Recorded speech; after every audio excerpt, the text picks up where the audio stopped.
Hi, it's Rob Moore here. Welcome to the Disruptive Entrepreneur podcast. Very privileged to have Bill Morrow as a special guest. Now, Bill founded the Angels Den Network, which is a network which allows angels, people with millions, sometimes billions, to invest their money. And Bill, I want to say thanks for coming down. Thanks, Rob. Thanks for taking out the time. Brilliant to be here. So, if you could tell everyone what an Angels Den Network is, and what an angel is, for those people who don't know, let's get started with that. So what is an angel? What is Angels Den? Sure. So Angels Den, we've been going 10 long years. I think it's, we don't have a lot of time this afternoon, but we've made more mistakes than we could possibly cover in one podcast. And I think we started off with misconceptions of what an Angels Network was, and we've gradually worked out actually what it is. Mm-hmm. And so in very loose terms, it's an angel is someone who has, each of these guys has 360,000 euros of spare cash on average to play with. That means that if they lost it, they'd be upset, but it wouldn't be the end of the world. So they're sophisticated investors. They're sophisticated, that's right. And within that is a whole bunch of different assumptions. Mm-hmm. And I think lots of people, kind of like mentoring or property investment, they go, how hard can it possibly be?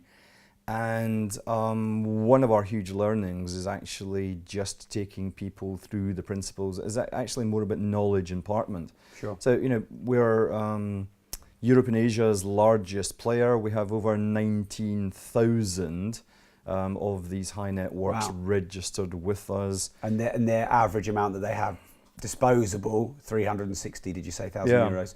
And so what's the range? Do some people have millions that they put in?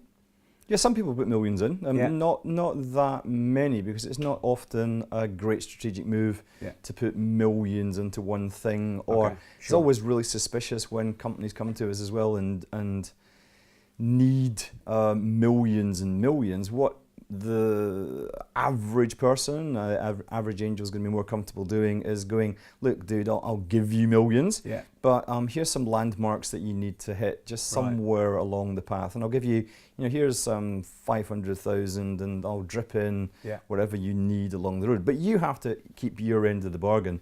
And as we all know, it's always going to take twice as long, and it's going to be 3 times more expensive than we all thought it was. Yeah. But I think the whole process of entrepreneurship is about making mistakes, and the angels understand that. And so they don't want to make a mistake with 1 million, but they're more comfortable at sort of, a couple of 100,000, 300,000, then just see how that goes. Let's make some mistakes together, and let's see how we dig ourselves out of it. Yeah, so they've negated their risk by making smaller and higher volume investments. Is that what you're saying? Yeah, that's right. I think everyone knows about the efficient markets hypothesis and how you have to invest in 9.6 deals and diversify your risk across different sectors, different geographies, different stages of the business. But back in the real world, angels just get emotionally attached into a deal, and that's their intent often when they come. Sure. But we spend a lot of our time, we spend 19% of our time talking people out of investing into deals.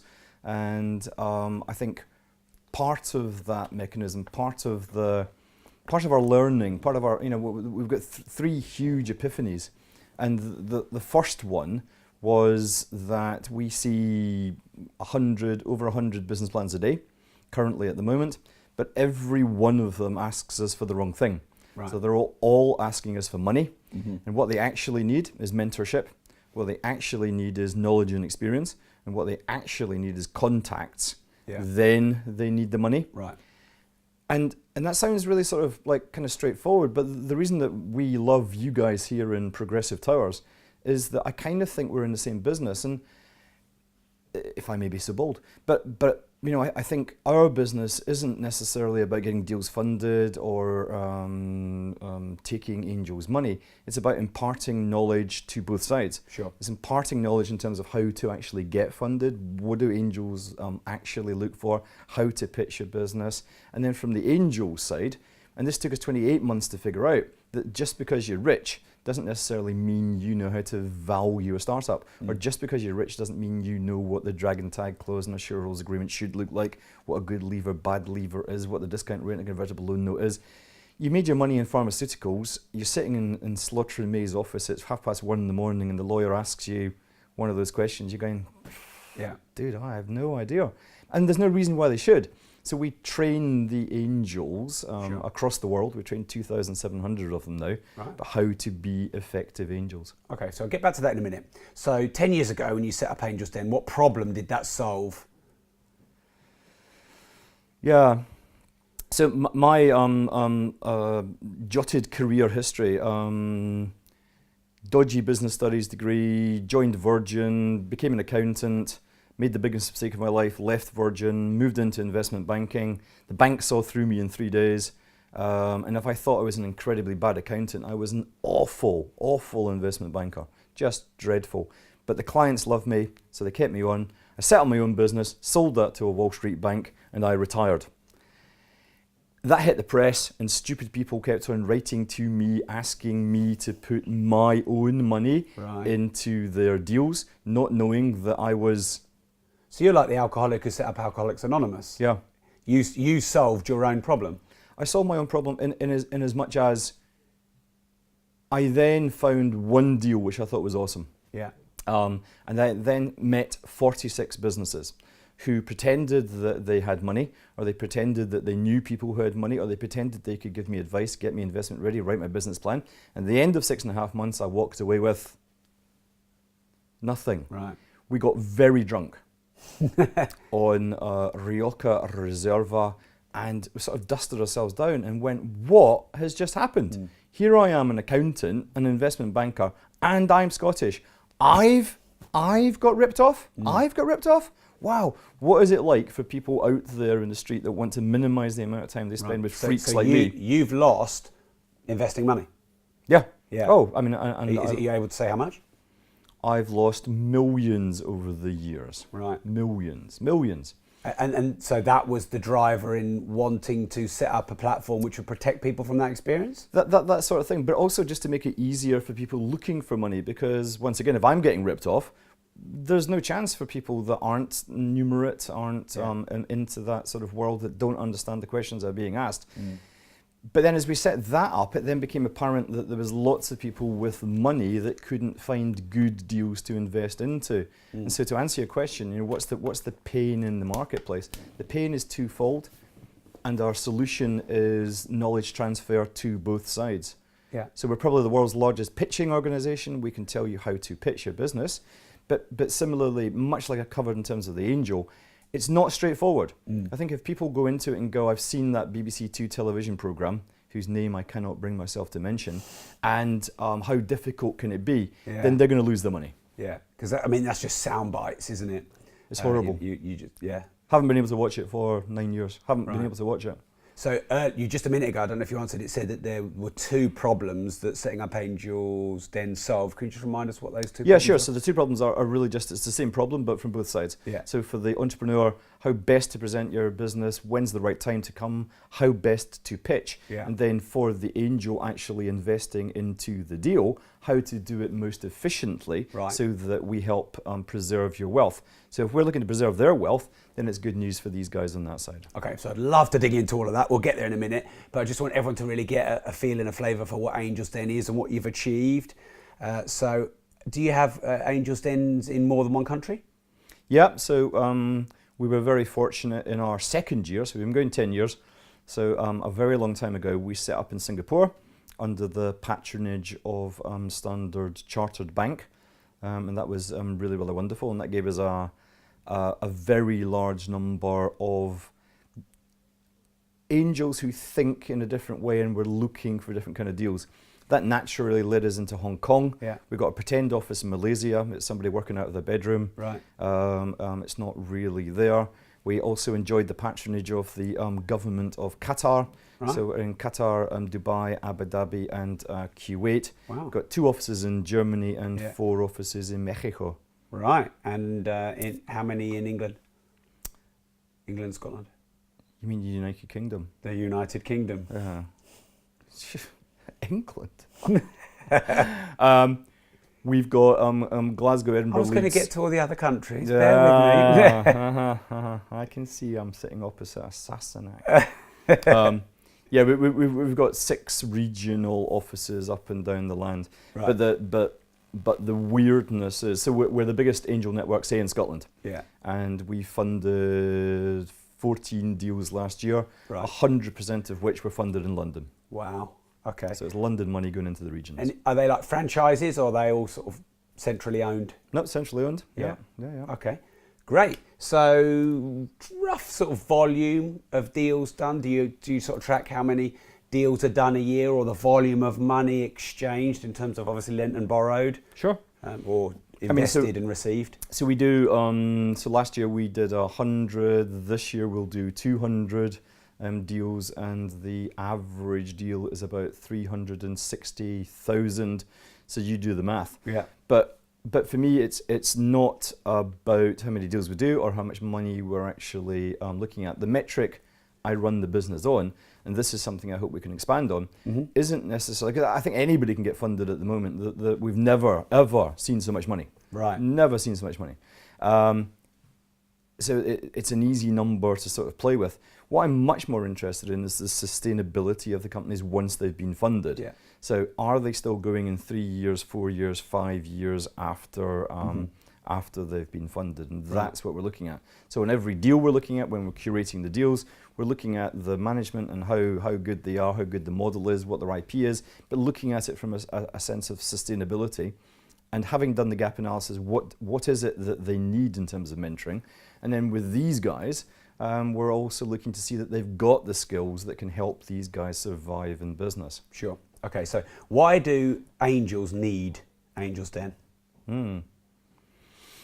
I think you've chosen your words. Well. Why do angels? Let me paraphrase that question, because there's a lot of taxonomy. It's like some people call them investors, some people call them angels. And I think what we're not particularly interested in are investors. Investors invest money with the expectation of making money. Now, if we meet angels who come to us on that basis, we send them to you. Yeah. You guys are the best at that. We almost mark people down who come to us and say, do you know what? I've looked at the full panoply of alternative assets available to me, and I believe that investing into wee Johnny over here, who's been going for 18 months and he's sort of like going like that, that's going to give me my best return on my money. Yeah. I'm going, you need to talk to Progressive. It's like, they'll look after your money better. Sure. That's very, very different. So to answer your question, we're looking at angels. Now angels, just to define what an angel is, and we've defined it in monetary terms, but much more than that. An angel is somebody who invests money with the expectation they also have to give their time, their energy, and their contacts. Yeah. Now that's a very different beast. And I alluded to the fact that we spend 19% of our time talking people out of investing into deals. And it's often, it's going to be bond dealers sitting in a big investment bank. The guy's looking for 600,000. We can see that the person has spent 4 minutes and 12 seconds exhaustively doing due diligence in a deal. He phones up and goes, I'll give him 600. Yeah. We're going, dude, no. Because what does he need the 600 for? He needs to move into Germany. He needs to take his tech to 2.0.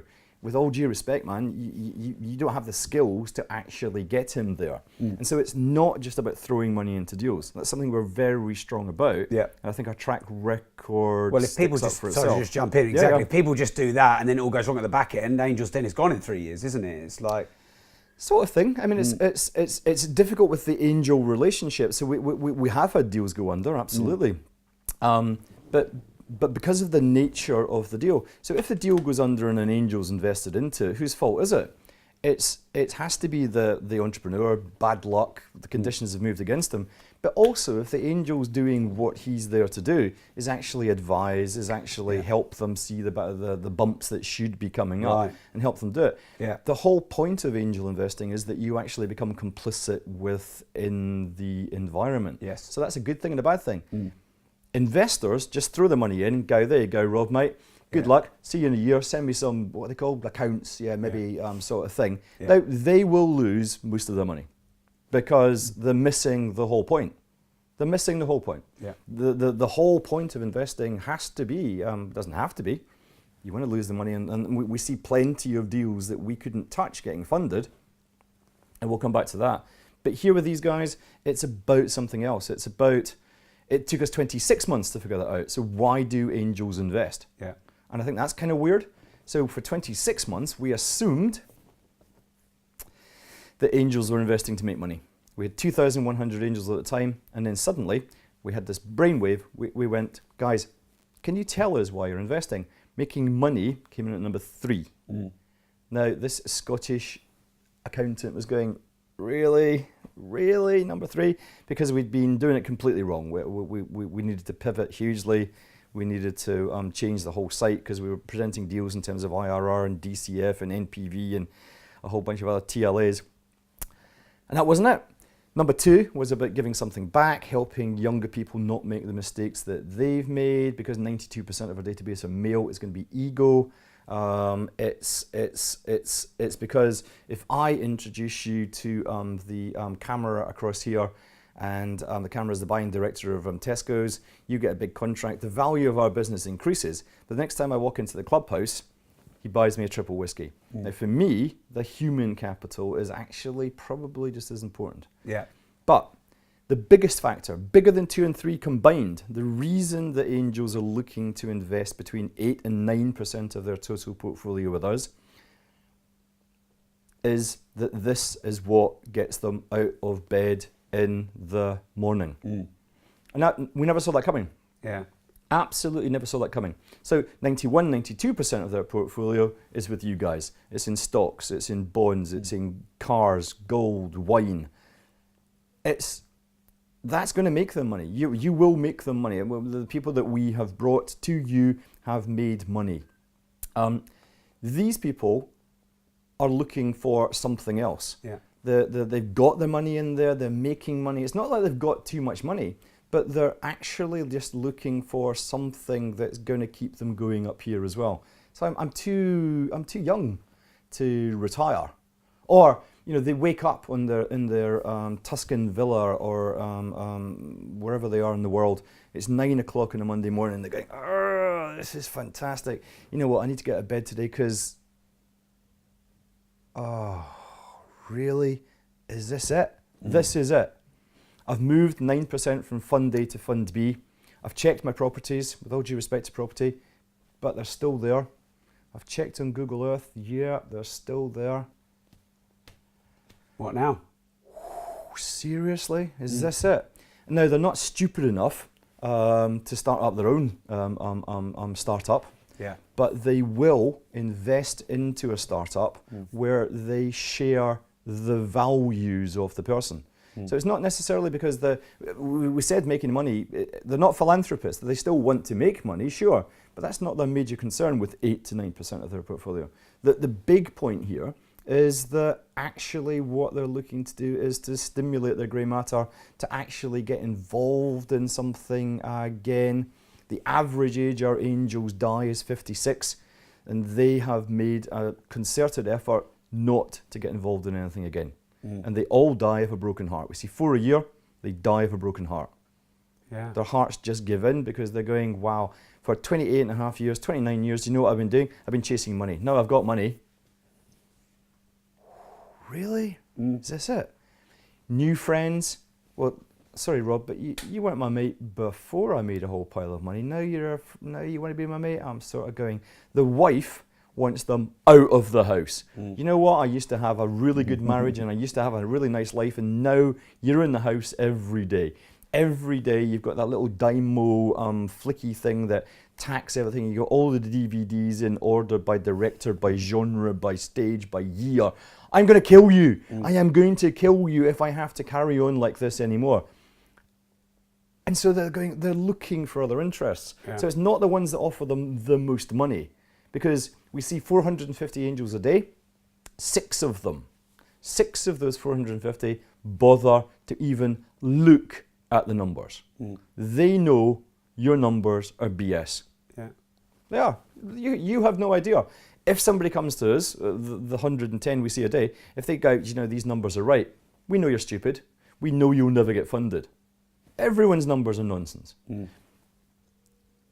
444 of them are wise enough not to even bother to look at it. So it is totally about how they get on with the person, how the person answers their questions, whether or not they share the same values, the same skin colour.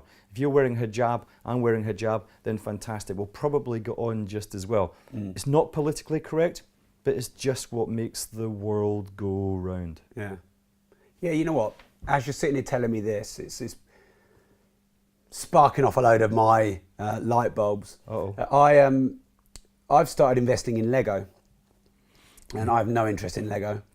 I just know that it's done all right, and I wonder if maybe I've gotten a bit late. And the way I've gone into it is I've got a friend who actually used to be a housemate of mine, used to rent a room off me when I was skint, and he's always been into Lego. And he's like throughout his whole life, he in his new house, he's got a room like this size, and he's built like a whole village town of Lego, and he just knows a hell of a lot about it. What? And I'm just playing with money I can afford to lose. It's probably 0.1% of my money that I invest or less. And I just enjoy watching him doing something he loves. Yep. Gemma's like, what are you going to do with all these freaking boxes in the basement? There's boxes everywhere because he keeps buying all these retired sets. But there's just something about it that just makes me feel alive doing it. And yeah, we might make some money out of it. And if we don't, my life's not going to be over because it's only a tiny amount of my income. And I did that with watches and I did that with art. And yeah, would I want to go and research and invest in a load of Lego and go to all the, what are they called, the car boot sales and find all the missing bits and all of that and research all the retired sets? No, but he loves it. And I feel like I'm giving him something. And so that I can, when you say like money's the third thing, well, I can kind of go, yeah, well, with me with art, with me with watches, with me with Lego, that's that. Now, of course, if it was my only investment, money would have to come first, or it'd have to be something I love and do money.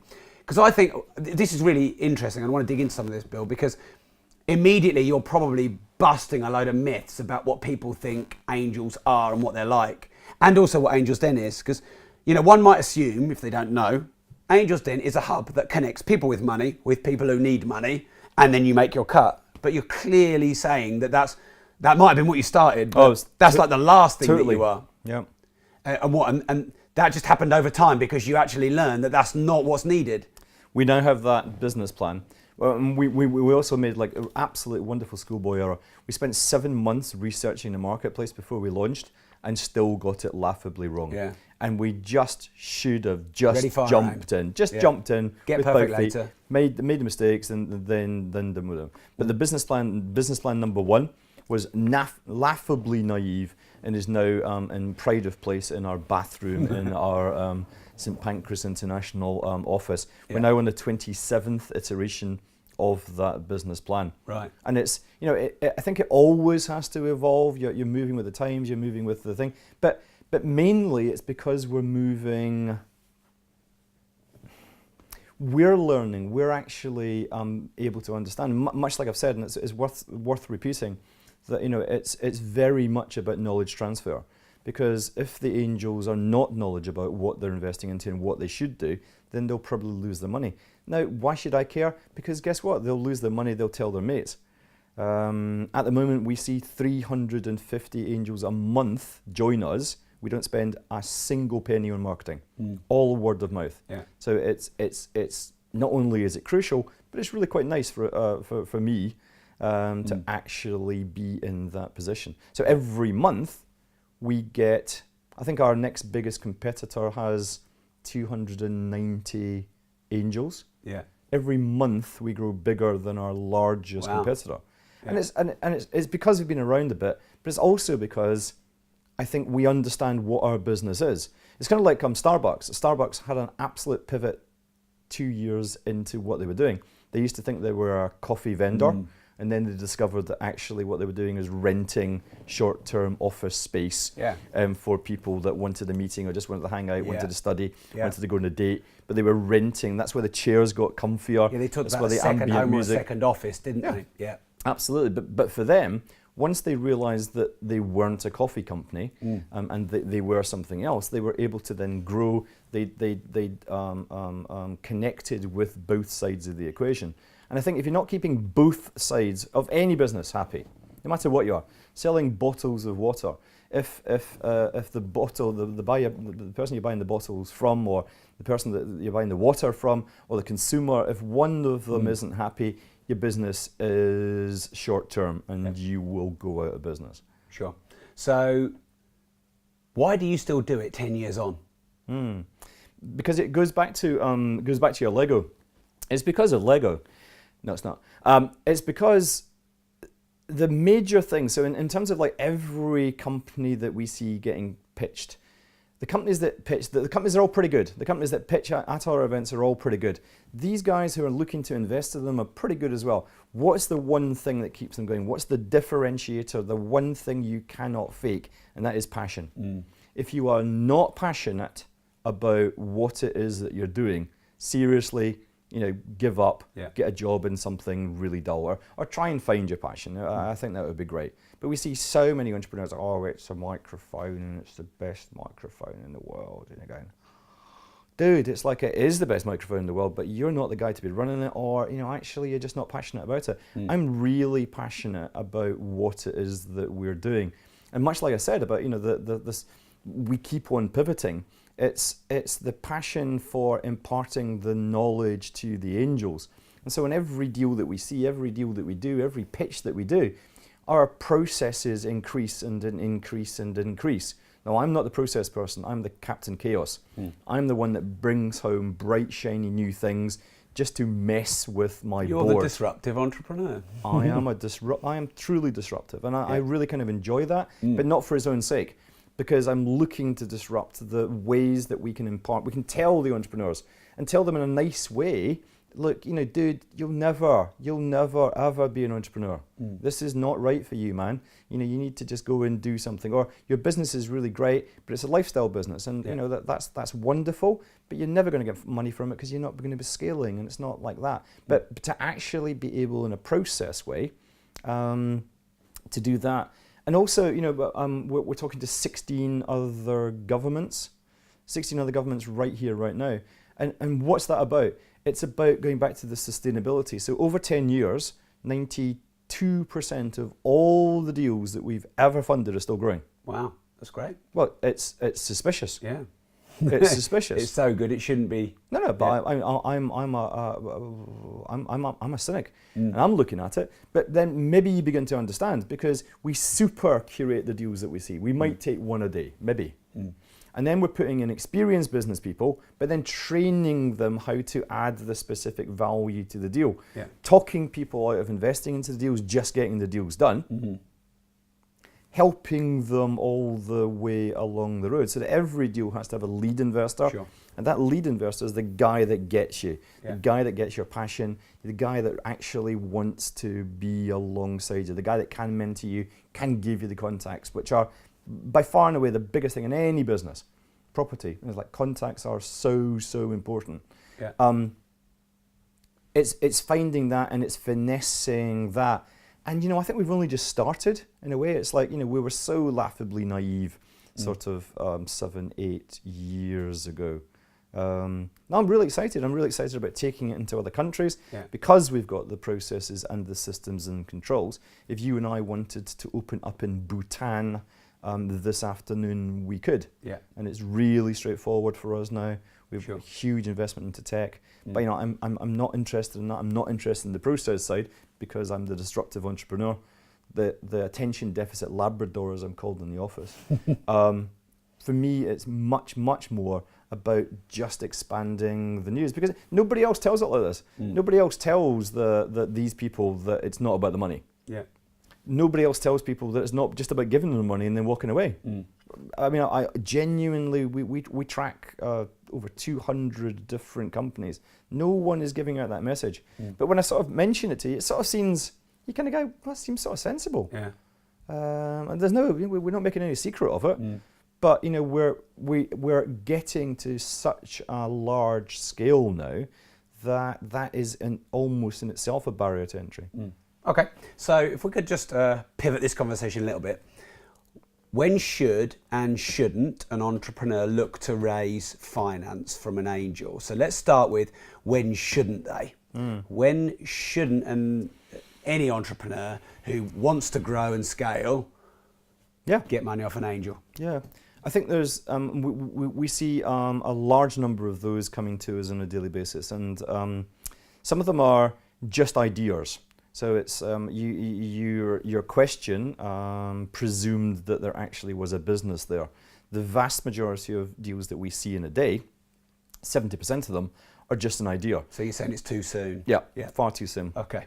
And then the only things which our angels will look at is someone who's proven that business model. Right. Now that's fancy speak for having sold something to someone who isn't your mum. Yeah. Have you sold anything? So the business has to have been going for a little bit? Has to be going for a little bit, but it's not. There's no quantum of money. They don't have to. They don't have to have made 207,000 or anything. It's just, have you made a sale? Now that's really easy for someone like me to go, oh, you need to make a sale, because I know that is the most difficult thing that any entrepreneur will ever do. He's got his production right, he's beyond minimal viable product, he's got the sales process in place, he's got the way of actually taking money, he's got the way of actually fulfilling that product. It's a huge deal. And so for us, we're not looking at companies until they've proven their model and they've actually got some revenue which they can replicate using their sales process. Sure. Now, that's what the angels are demanding, but also from the entrepreneur's perspective, you'd be dumb to go and ask for equity angel funding at that stage, because you would have to give away a much larger proportion of the equity to de-risk it for an angel. Yeah. It's just not a good move for you. And you'll be left with, like having one of those dreadful BBC Two television people on your show. I'll take 98% of your business, and one Saturday you'll wake up and you're left with 4% of the business. And it's just not sensible. And so many people come to us and go, well, but no, how stupid are you? No, I need the money so I can do that. And I'm going, yeah, that's right. Welcome to the world. So is that another area where they shouldn't go into getting the money if they're in desperate need, because they're making themselves quite vulnerable? I think people often smell fear, but you know what? That might cost you 20% of your business. Yeah, sort of thing. But no sensible angel. We sack 14 a month.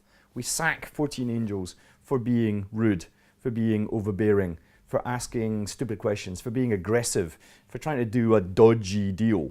Like, I'll give you 100, but I want 102 back because I'm going to pay myself a salary. I'm going, that's not an investment, man. So we get rid of those people. Nobody that's been through our training program would ever ask that, because it's not in the best interest. What you want the entrepreneur to do is work on Saturday. It's going to be a 14-hour day, Monday to Friday, but Saturday and Sunday, you'll be working. Yeah. If you're not, I really do question your passion, because the killer thing is not what you think you know. It is what you don't even know you don't even know. Yeah, we get blindsided by. You totally get blindsided by it. And so when people go, you know what, I haven't sold anything yet, I hear that and I sympathise, but I'm going, dude, you have got so much ahead of you. So much. There is so big a canyon. And it's you almost have to be young and arrogant and narcissistic to run into running a company. But the beauty of having an angel on board is that, sure, they don't have the answers, they haven't seen it all before, but they can help you in most circumstances. Yeah. That's the real added value, I would say. In a nutshell, that's kind of what they're there for. Yeah. You think it's going to be that difficult, but actually it's that difficult. And the delta there, they can truly help you with, because they've seen it and done it. Yeah. Okay. Any other reasons or scenarios where someone shouldn't raise money in this way? Yeah, I mean, we also reject a lot of people who just don't need money. So if your business is then generating cash and throwing off revenue, it's really trendy to go asking for why money. Would someone want to raise money if they don't need the money? Because it Is it kind allows of them, cool, or they can say, I've got these angels? it allows them to expand quicker. And so you have a larger balance sheet, but you own a smaller part of that larger balance sheet. And that's, it's good and it's bad. Some people, we say, dude, you honestly don't need to. You don't need to raise that much money. You just need to do that. And they're going, well, I want to because of that, and that. We're going, fantastic. Of course they get snapped up. Yeah. Those are very good deals. And it's kind of like that. It's that cliche thing, isn't it? That banks will give you an umbrella when it's not raining. Yeah. The number one thing that any investor or angel ever wants to hear is, I'm not looking for money. That's the most attractive thing you could possibly say. Yeah. Yeah, it's funny that, isn't it? Yeah, the banks will give you the money when you don't need it, and then when you do need it, they won't. Yep. Is there a type of entrepreneur or startup that maybe isn't suited to having an angel? And I'll tell you where I'm coming from with this angle. I'm very uninterested in selling any of my business, selling equity, having angels in. I'm very keen on having mentors. James Kahn, who's on the picture behind there, has been one of my mentors. Dr. John DeMartini sat behind, picture there, one of my mentors.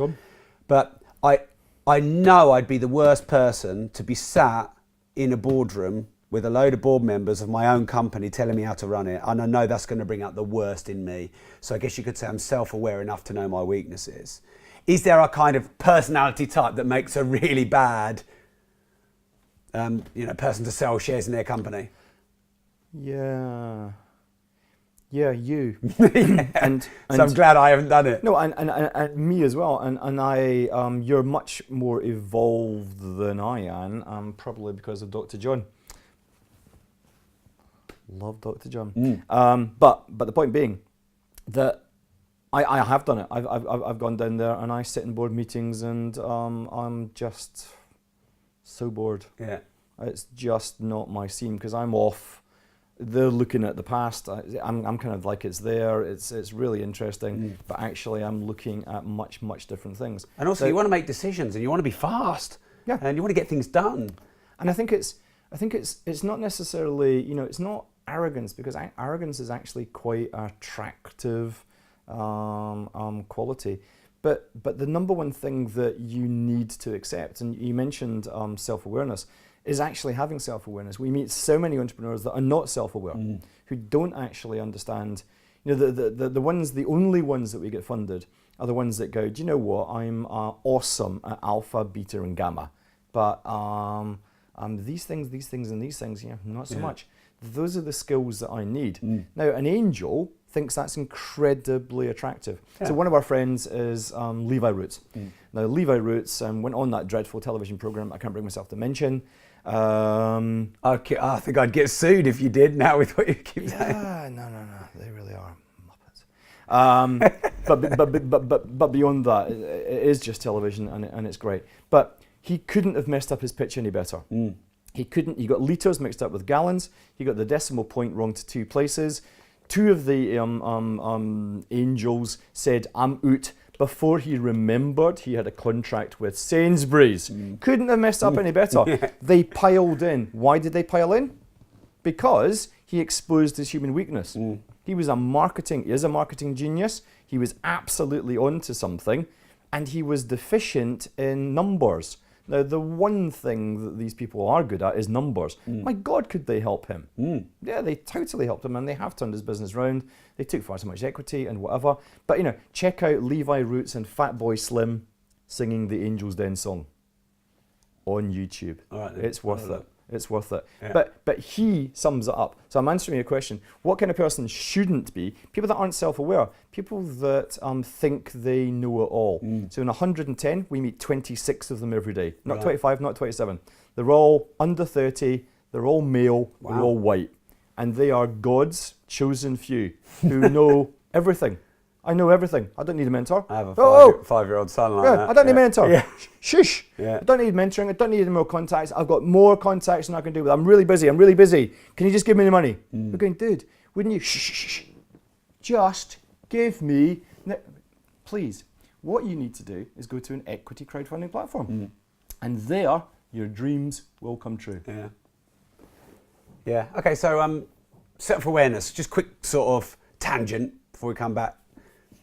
I think self-awareness is twofold. It's, yes, being aware of your weaknesses, which people like you've just mentioned maybe don't know, but it's also honouring your strengths, because there are a lot of entrepreneurs who actually don't give themselves enough credit for what they're good at. And I think it's both sides, isn't it? It's being able to say I'm rubbish at that, which, takes a bit of humility, as soon as you say that, ironically, the people that you're talking about that would invest money, all of a sudden you're more credible to them. Also, as soon as you say, this is what I'm rubbish at, you can attract people who are good at that.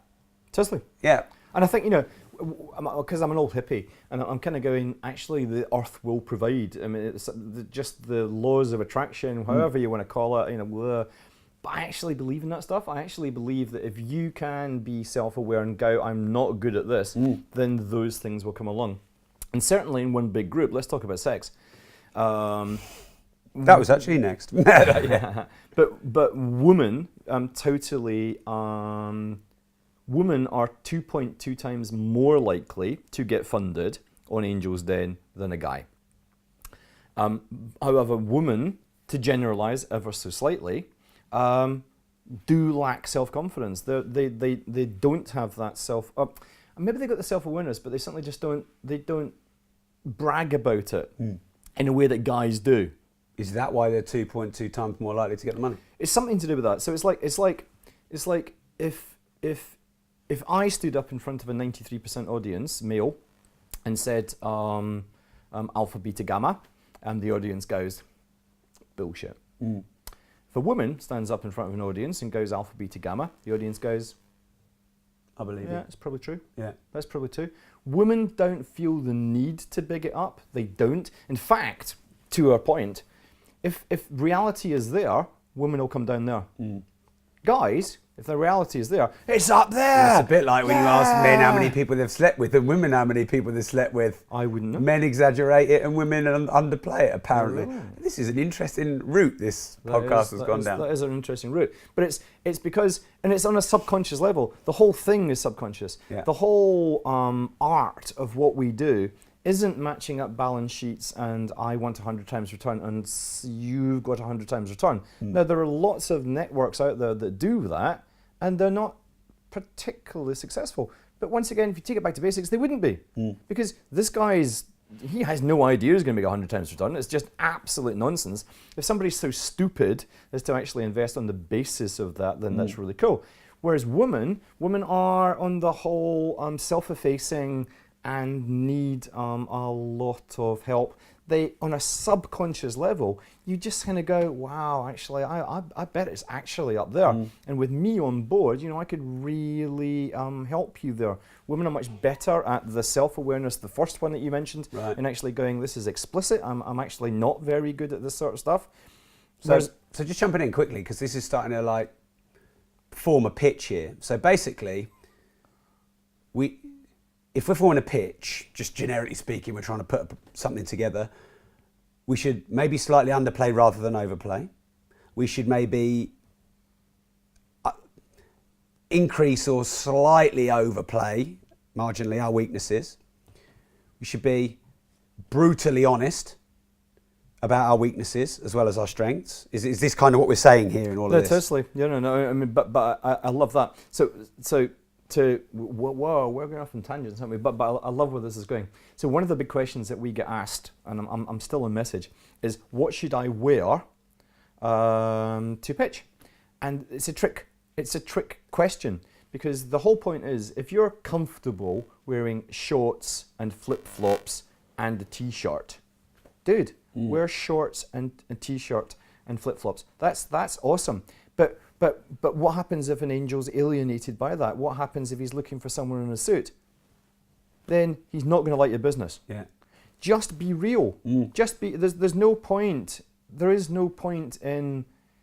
It's a relationship that you're looking at with an angel as opposed to an investor. Yeah. These guys are going to be in your business longer than some of my marriages.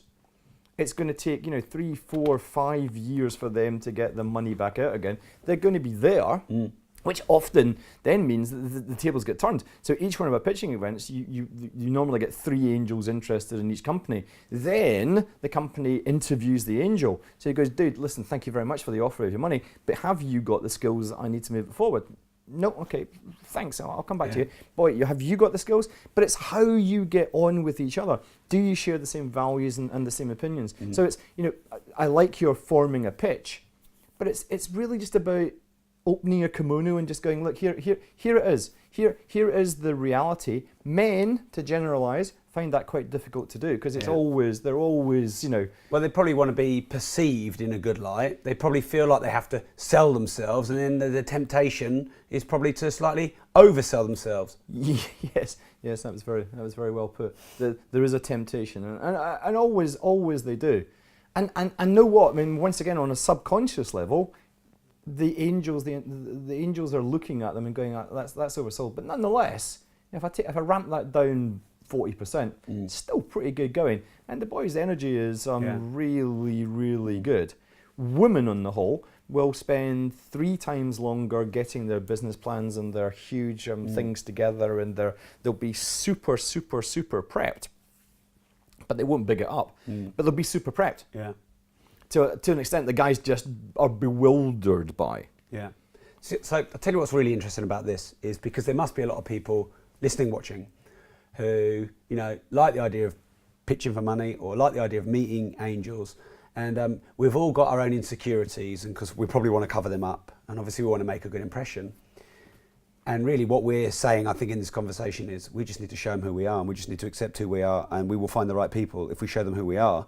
And it's a bit like, I hear a lot of people saying all the time, I just want to be accepted for who I am.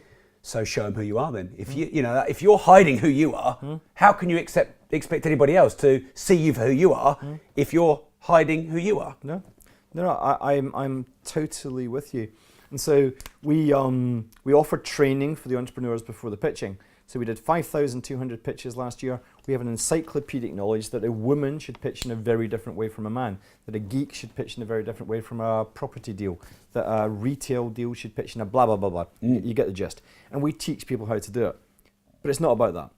What we're doing, actually, in the training beforehand, is just chilling them. Yeah. Just absolutely getting them down, having a bit of a laugh, so that they are so much more relaxed when they go to pitch. They're so much more themselves. And we tell them that it's about themselves. I mean, it's totally, don't pretend you are something, because the worst thing that could possibly happen is you pretend you are something, and an angel is attracted to that, and he comes into it. On a false pretense. Yeah, but then you're set off down the wrong path. And especially if you're a younger entrepreneur, 20s to 30s, there is this sort of mystique about how you should pretend. And that's why one of the main reasons I hate that BBC Two television show that I can't bring myself to mention, because it sort of emboldens that sense that it's going to be horrible and the angels are just really nasty, money-grabbing people, or that they have the power. It's not.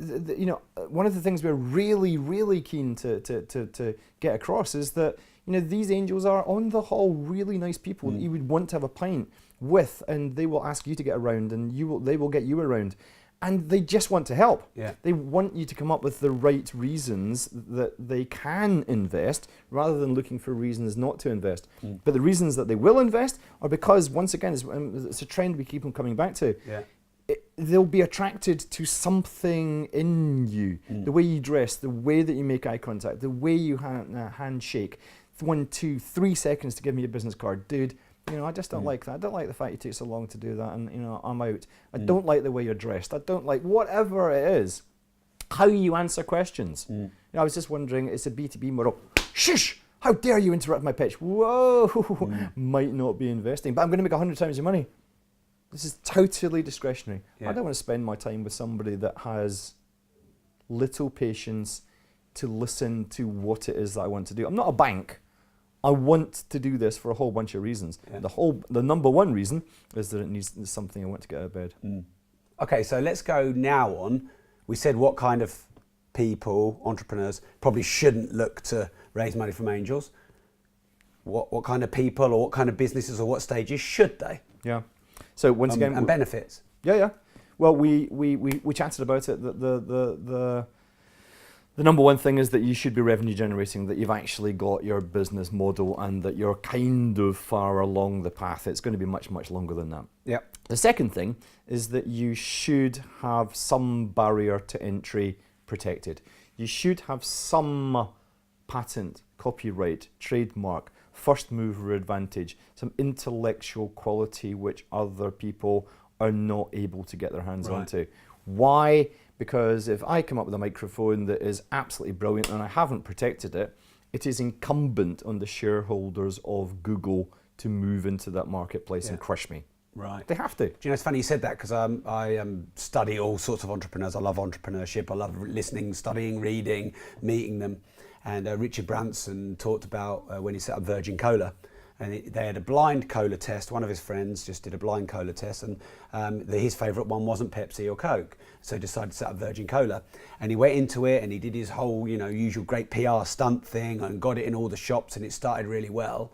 And then systematically, Coke went to all of his retailers and basically undercut him and got all of Virgin Cola out. That's right. And Richard Branson was asked, what did he learn from that? And he said, well, I naively went into this thinking I could disrupt, but we went into something and we weren't infinitely better. We were just marginally different. Okay, our Coke tasted a little bit better maybe, but I only now go into areas where I know I can be infinitely better. I can completely walk the competition, be completely different.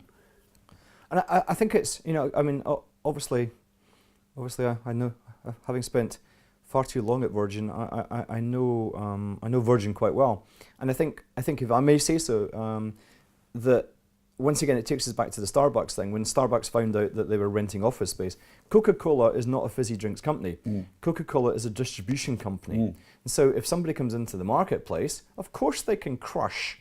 You can have the best product in the world, but if you can't get it to the shops, or you can stop somebody else stocking it on the shelves, that is like an awesome way of doing it, which is why Coca-Cola own so many different brands that aren't brown and fizzy. They own, water companies. Yeah, and they bought Innocent, didn't they? No, that was somebody else. Yeah, I think they did. Was it? Yeah. Yeah, No, that's I'm right. pretty sure But it was. Yeah. well, could have been. But why would they buy Innocent? Because they've got the distribution, so it covers their fixed costs. They can actually move into that marketplace. But exactly the same with Virgin. Virgin, I think, thought that it was about a product, that they had a better tasting product.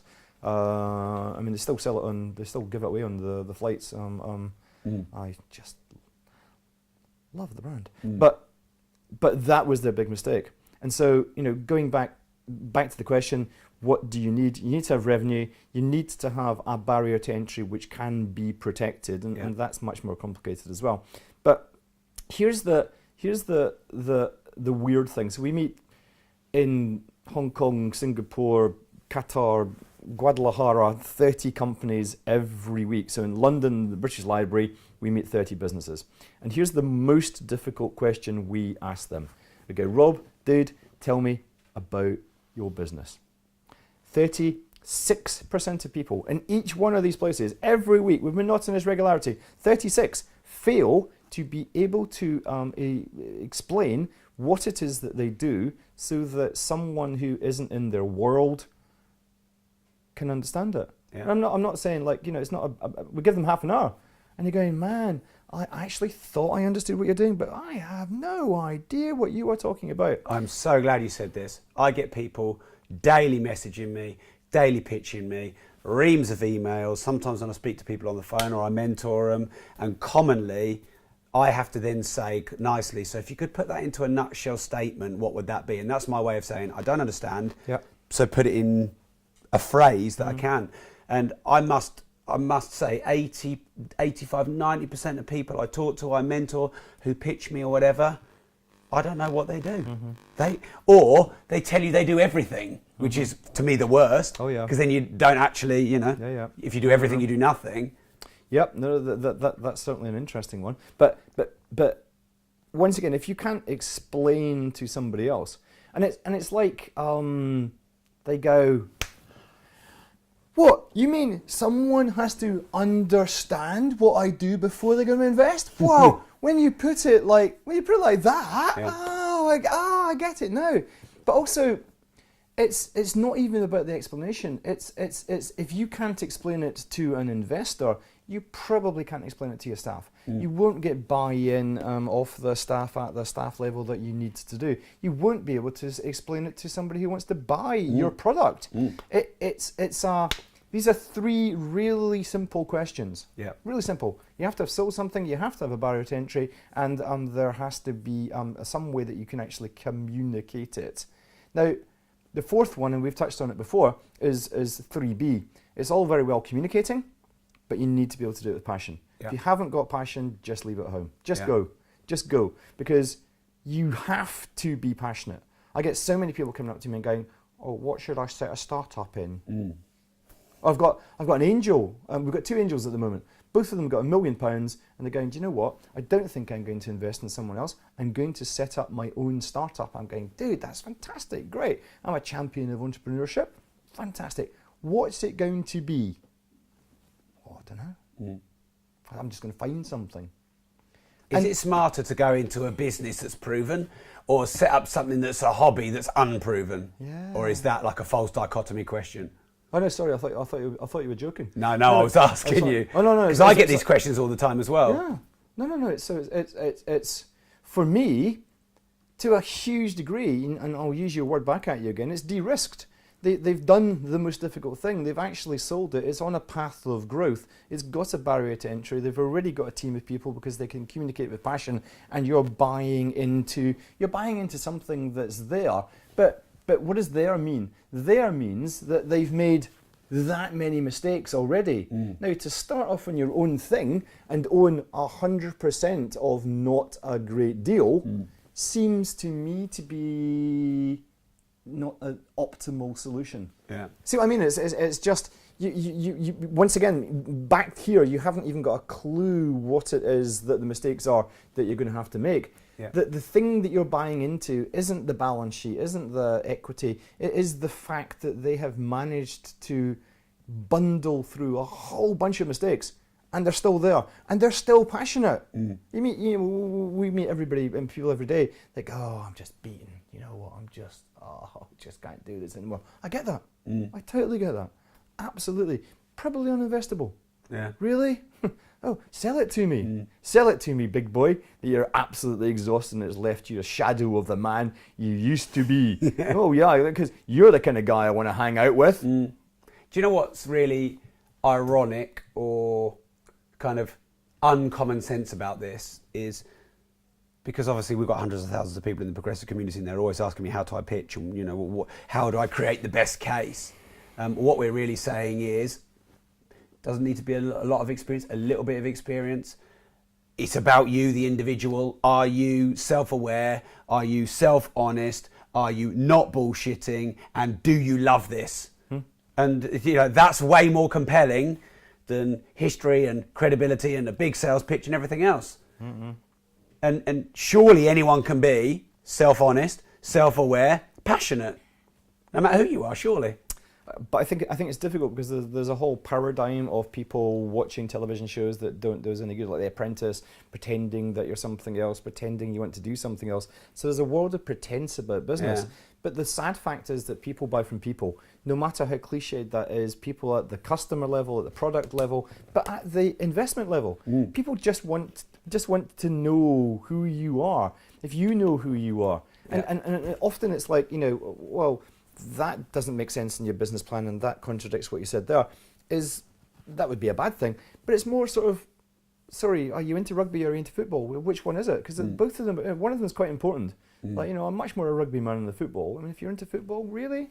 But you play golf. Whoa, dude, that to me, that means something. And it's like, those nonsense things. It's like... So basically the small rapport things that make us feel connected are important as well. The small rapport things like body language, like being open in your body language, about how you handle objections, about how you handle eye contact, about how you listen to the other person or mirror their body language unconsciously. I'm not suggesting that you do that, but it's those little tiny things. He just went all over. You know what? I was sitting here nice and comfortable like this, and you just made me totally self-aware now.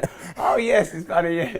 But do you know what? I remember doing getting into public speaking, and one of the biggest fears I had, and I know so many people I've trained have it, is what if I get asked a question and I don't know what it is and I get made to look stupid? And one day, someone asked me a question. I just went, I don't know. And I felt free because I didn't have to pretend to know the answer or be someone I'm not. I don't know the answer to that. And it was like the audience was like, oh, great, okay, you don't know the answer to that one. What's wrong with being honest? It's the only answer. Yeah. It's the only answer. And I don't know, but I'll try and find out. Or... Oh, no, and that's even better. That is even better. Now, there's certain things you should know. It's like, what's your name? Yeah. Yeah, all right. Well, Whoa, starting off with all the difficult ones. What's the name of your company? Oh, I don't know. Yeah. What does your business do? Yeah. No idea, mate. There's certain things that you would have to. Yeah. There's certain things you have to cover. But when it gets into the nitty-gritty, but some people see that as a weakness, and really carrying on the theme of where we're talking about, actually it's a strength. Because Levi Roots, what was your turnover last year? No idea. Said it. And they're going, whoa, fantastic. Because I do. Yeah. I know what your turnover is. Yeah. Because I've worked it out in my head and I can actually see. That's really, really cool. That is actually an attraction. It's a super attract. I don't mean super attraction and super attraction stuff. I mean it's very attractive to actually just go. I'm comfortable enough in myself to actually look you in the eye and say I don't know. I don't know. I could find it out. That's like, but you know what? I'll get somebody better qualified to find that out. Yeah. I'm sorry, I should know that question, but actually, that's not my strength. But carry on, please. Yeah. Okay. So, what are some of the biggest mistakes you've seen? We'll do both sides, angels and people looking for money. So, people pitching for money. Some of the biggest mistakes you've seen, and maybe some of the things different to what we've already covered. Yeah, I think the biggest mistake in pitching was we were in Singapore in this private bank. The private bank had 12 offices. Each office cost $1 million to kit out. And so they had an Indonesian office, and the managing director there went to Indonesia and bought the very finest furniture for each one. And then there was a Malaysian office, a Laotian office, a Cambodian office, each one of them. So each office had 3 angels in it, and the people went pitching from room to room to room. So there was eight people pitching. In this one room, one lady had flown in from Vietnam just to meet this guy. Somebody else was a director of a bank, director of the bank, and she was actually there. And then one of them was one of Hong Kong's richest women. So 3 women sitting in the office with a huge interest in this guy. The guy flew out from London just to meet these 3 women and lost it at 2 words. Walked into the room and went, "Hello, ladies." And that was it. One of them went onto a BlackBerry, and the other one just went, "Oh, really?" And the other one, who was from Hong Kong, pretended that she was interested, but just went, "Oh, what did he just say?" Yeah. He displayed a complete and utter lack of empathy. He was belittling them by the words and by his very manner. But in 2 words, wow. I think that's really well. No, but you. And you know what? When that happens, I don't mind, because it wasn't meant to be. If that's what he was like. Yeah. Then that's what he was like, and they weren't the right ones for him. Sure. One of the best ways that in fact, the 3rd biggest way in which a pitch goes wrong, is that after the pitch event, quite intentionally, we have a free bar. So we're always sponsored by very large law firms, very large accountancy firms, very big private banks, who put on a wonderful spread for everybody there. And the 3rd biggest way in which people mess it up is by having one too many drinks. Right. Yeah. So they lose it. They start swearing. They are being unreasonable. Do you know it's funny you say that, because I hope this isn't sacrilege to you, but I went down to London Business Angels. I've been there quite a few times over the years. We love them. And which is great to hear. I love my competitors. I'd rather collaborate than compete. It was great to hear you say that.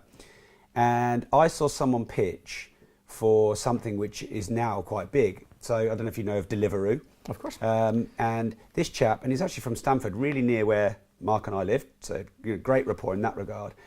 And he basically pitched for this business, and maybe it's been launched, where if you want to cook at home, you cook the food that you're passionate about, and he had an app and a system which enabled you to sell your food.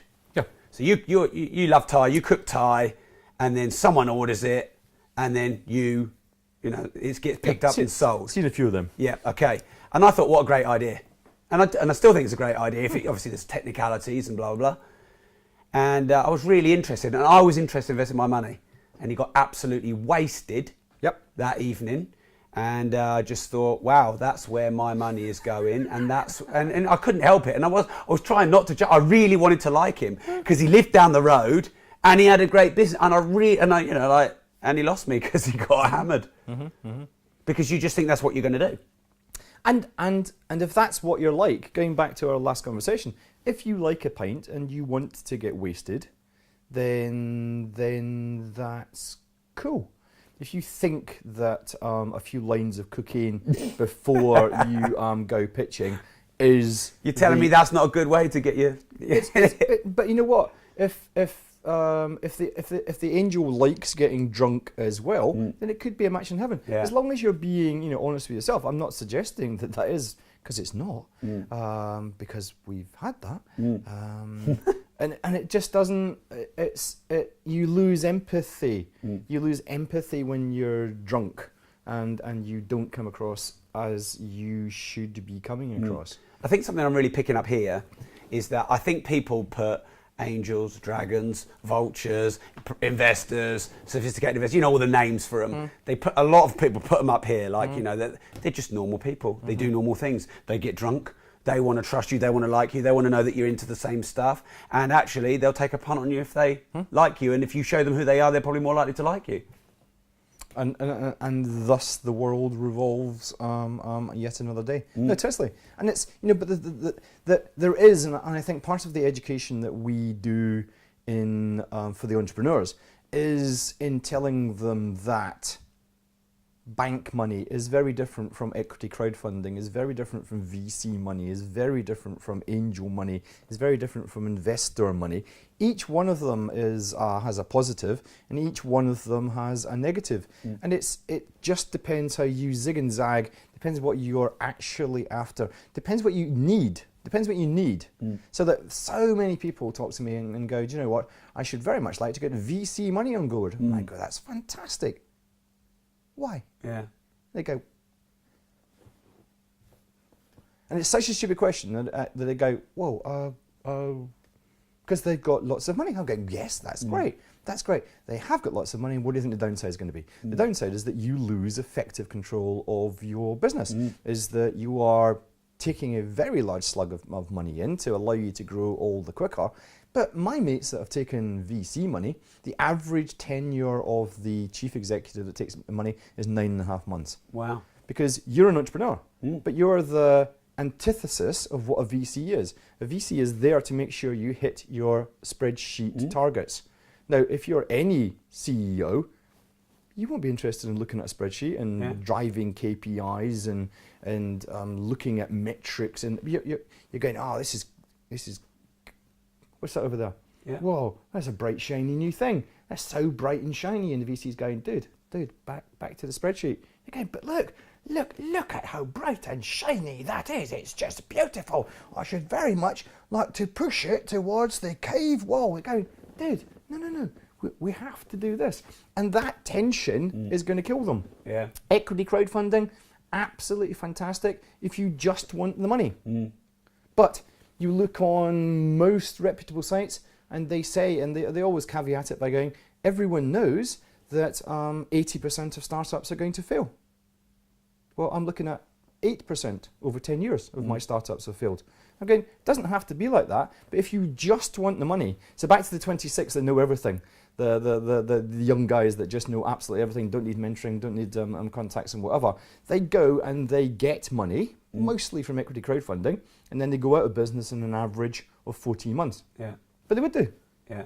They would do because they need mentoring. Yeah. They need the experience. They need help. Which you get with the angels a lot more than anything else. Well, and especially because the angels are putting in sizable... Hence why they're called angels. It's like, woo, the revelation. Yeah. I never thought that. No, but it took us about an hour to get to that. No, but it is. Yeah. And I think, once again, it's sort of a Darwinian selection. It's like if you think that getting 600, 700, 800 people putting in 562 quid, if you think that is your best way forward, good luck. And in some cases it's going to work, but very, very few. Because to give a young entrepreneur, just give him the money and not give him the direction, not give him, what it is that he doesn't even know, not give him the help. He might well have it on board, and some of the crowd might be able to help, but it's not going. It just cannot replace. You're comparing apples and hippopotamuses. Yeah. But people go, I'm going to go crowdfunding or angel funding or VC money or. I think a lot of people don't see there's always a cost to money.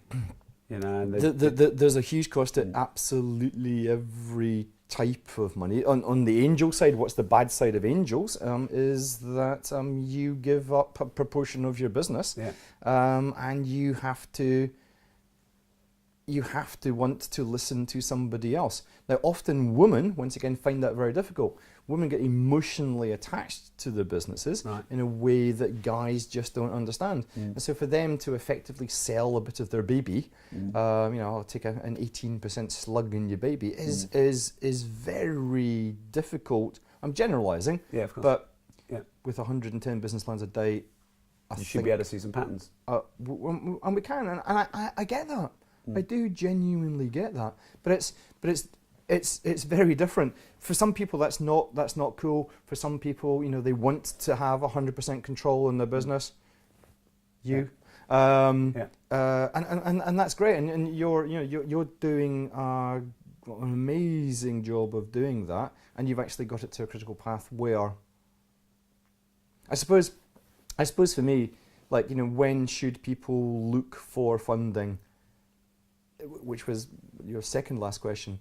It is, for me, it's like everybody has a Google alert set on their competitors. And every morning you're kind of going, I don't want to press it. I don't want to press it just in case one of my competitors is just about to do something amazing, or has done something amazing, or has just opened up, or has undercut me, or whatever.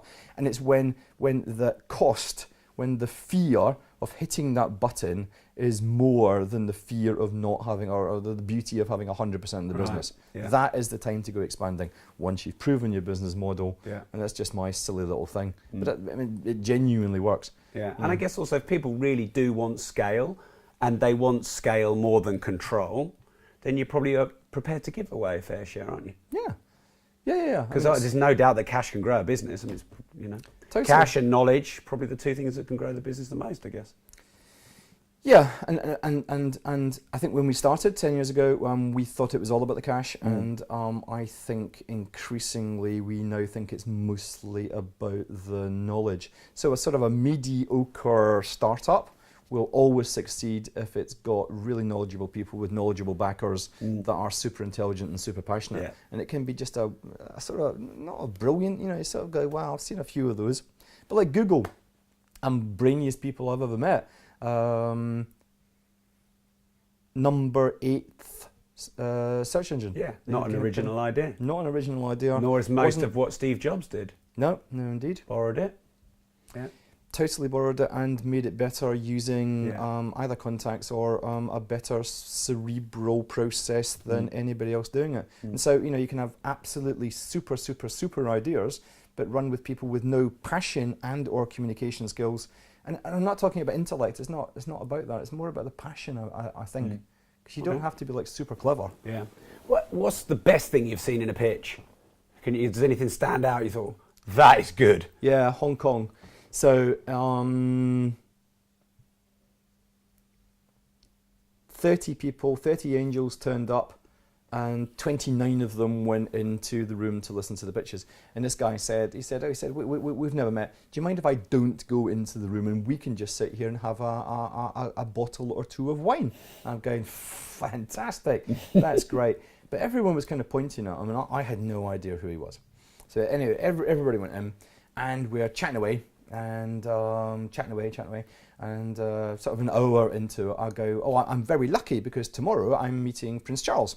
And he's going, oh, that's fantastic. He said, I've also met His Royal Highness, and that's great. On what occasion did you get to meet His Royal Highness? He said, well, I own a Premiership football club. And this was an hour into the conversation. It was like a nothing. Okay. And it was the FA Cup final, and we were honoured that His Royal Highness was there. Right. Okay. oh, okay, wow, cool.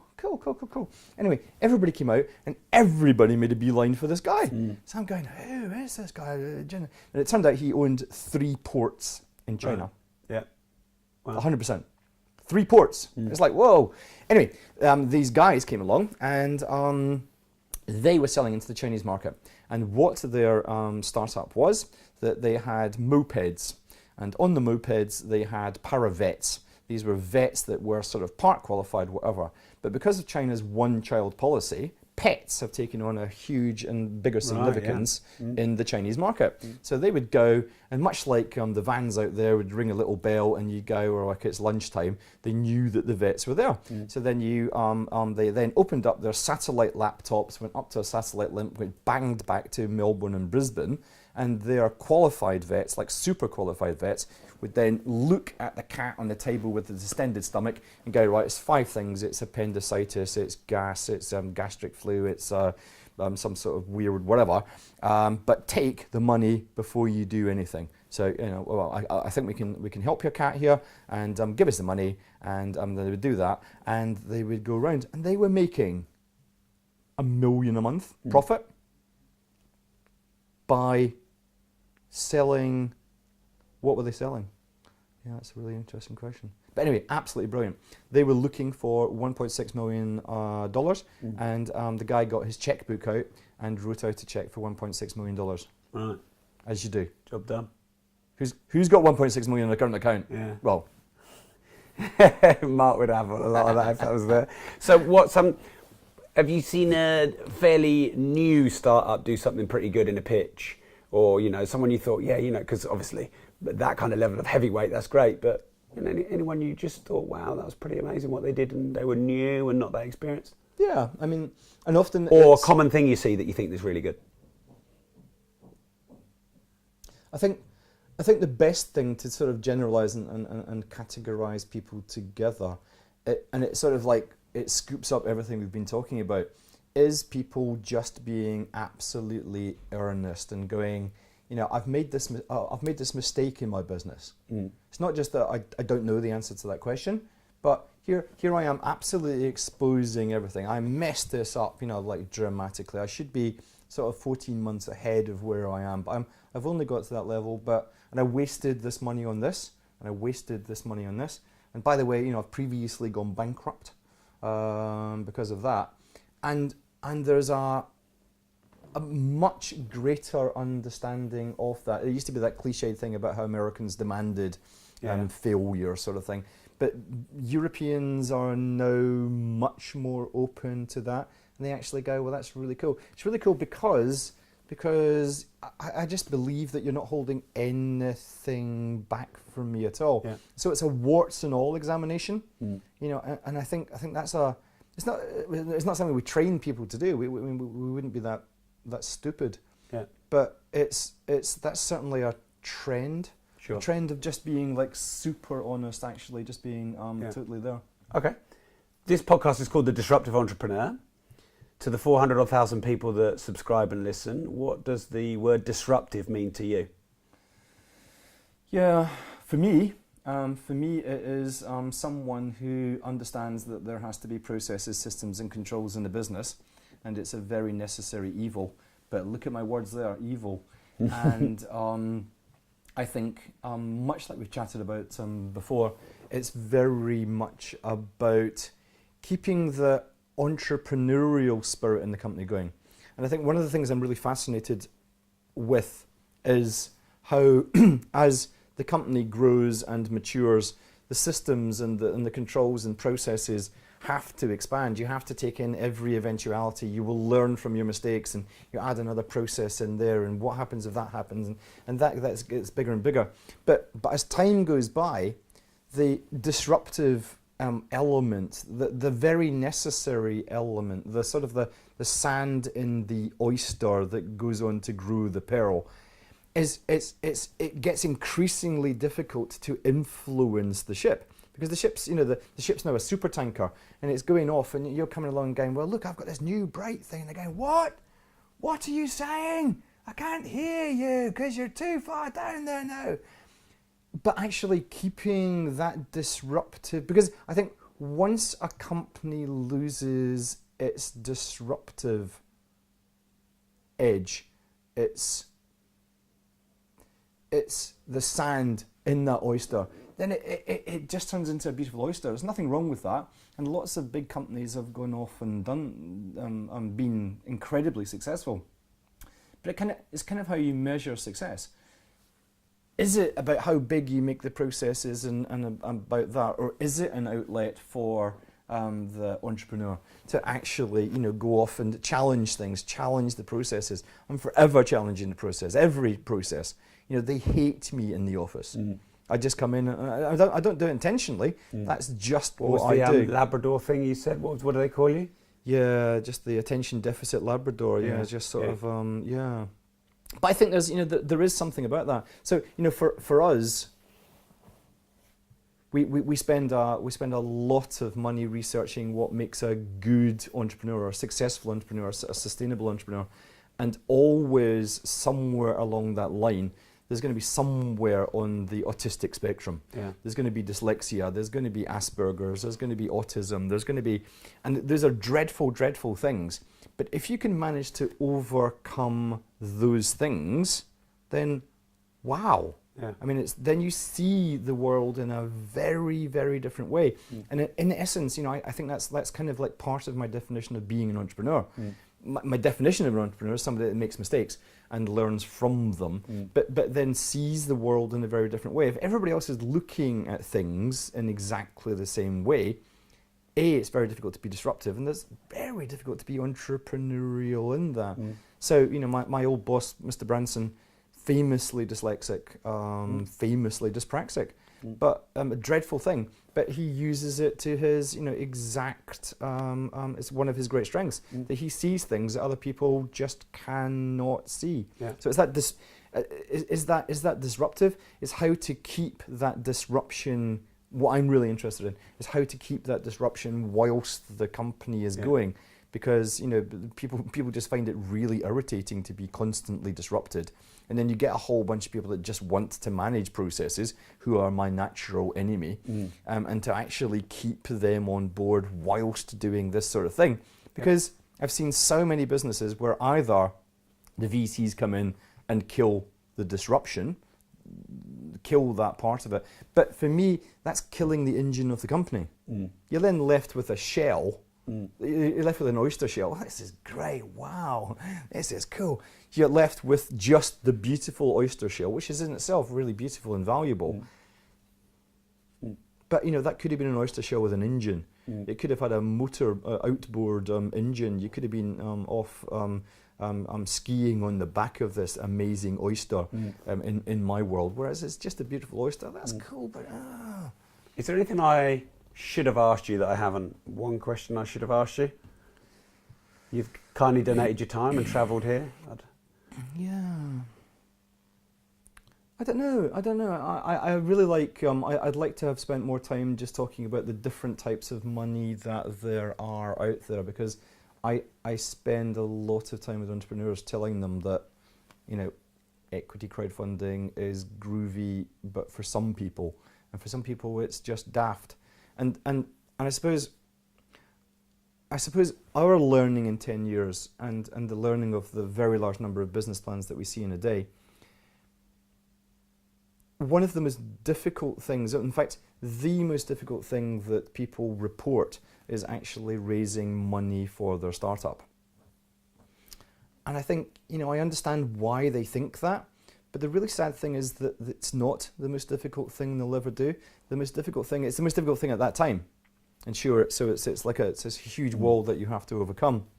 But part of it, I think, is keeping the disruption going, bungling through that wall so that you can actually see a whole bunch of other walls in front of you. Yeah. But in terms of what is going to be more difficult is actually keeping the company going, is keeping the staff going, keeping the staff harmonized, keeping motivated, is moving your technology, is moving it overseas.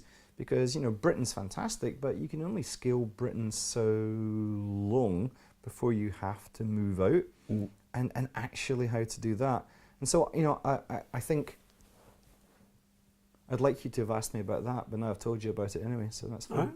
In one sentence-ish, what advice would you give to yourself if you were going back and starting Angel's Den again with the experience and knowledge you've got? Yeah, in one sentence. Ish, Yeah, dive in. So we wasted 7 months doing that market research, and that was just an absolute waste of time. We should just have dived straight in, not messed around. We wrote a huge business plan. Nobody read it, ever. I didn't read it. Yeah, so get perfect later. Right, great. Yeah. And then how can people follow you, find out more about what you do? I don't know if you have any social media profiles. Or Yep, so I'm at Bill Morrow on Twitter. That's MORROW. That's right. Yeah. I'm also on Facebook and then LinkedIn for professional. We're big abusers of social media. Yeah, great. I think it's the way forward. Yeah. I think Facebook could do well. Yeah, could do. We should invest in it. Hey, cheers, Rob. That's been so much fun. Bill, thank you. Thank Cheers, you very dude. much. Cheers. Yeah.